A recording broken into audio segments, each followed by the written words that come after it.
Hey, and thanks for taking the time to watch this week's Oldtown short, Cleansing Power. Over the last year, because of the pandemic, we've heard a lot about cleansing and disinfecting our homes, our workspaces, our schools, our churches, our groceries, our hands, and just about everything else. Many cleansing and disinfecting products claim to be 99% effective against germs and bacteria, assuring all a healthy and safe surrounding.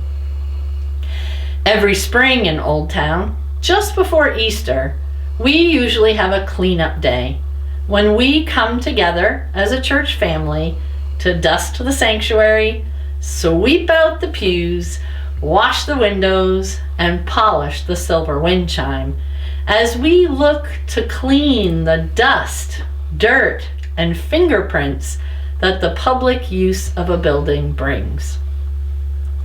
There's even a story in the Bible about Jesus cleansing the temple in Jerusalem. But Jesus' story is a little bit different. You see, he is worried about cleansing power, but not the cleansing power of a detergent.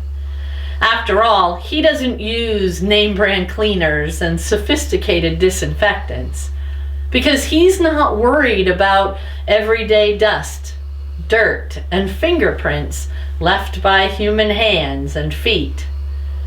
Jesus isn't worried about germs or bacteria or physical dirt. He's worried about what the temple has become. You see, over the years, new traditions and rituals began popping up.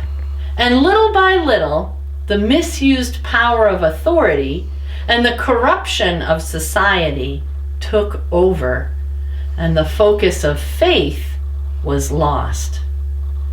For us, it's easy to point fingers at the buyers and the sellers in the temple in Jerusalem because Jesus opened our eyes to the corruption.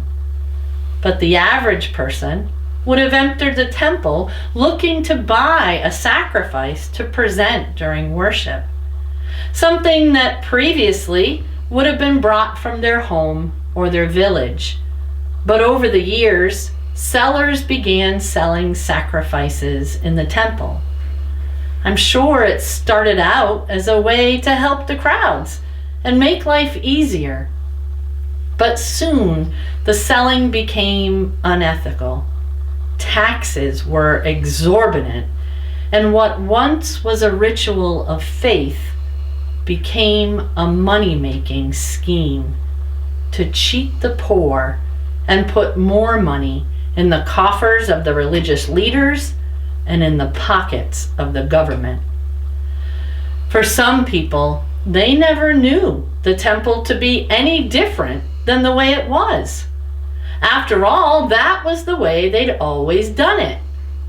But when Jesus entered the temple that day, turning over the tables, running out the sellers and the buyers, and chasing away the money changers and the people who sold doves, he cleansed the misuse of power.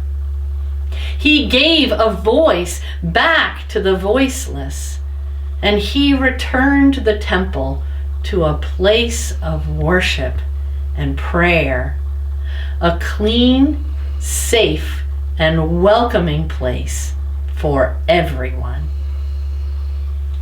Friends, the truth is, we too lose focus sometimes.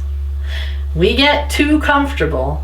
We begin to worship our preferences, and we lose sight of our faith. Because when we lean on our own comforts, our traditions, and even on our beliefs, without sometimes asking why we do what we do, over the years, if we're not careful, bad habits can begin to sneak in without us knowing or realizing it. and we need to take another look. Not just going through the motions and doing what we've always done, but turning over the tables of tradition and ritual to make sure that what we are saying and doing truly follows God's call, humbly loving the unlovable and giving voice to the voiceless as we follow our call to love and serve all. Back in Jesus' day, the misuse of power and the dishonest and unethical behaviors, rituals, and traditions were adding to the division and chaos of society rather than bringing people to faith. Because the temple and its leaders had lost its mission and reason for being, they had forgotten who and whose they were, and they began serving other gods, the gods of money and society, the gods of comfort and selfishness. Friends, we are being given an amazing gift right now. As we begin to imagine the day that we return to our sanctuary, we are being given the gift to look with fresh eyes at what we do and why we do it. We have a new beginning coming, and it's up to us to dream and to imagine how it will look and what it will call us to do. Though it's not quite time to start dusting and sweeping and washing the windows, it is definitely time to start asking questions, recognizing the things that hold us and others back from living lives of faith, so that Oldtown can truly be a beacon of light for all of God's children.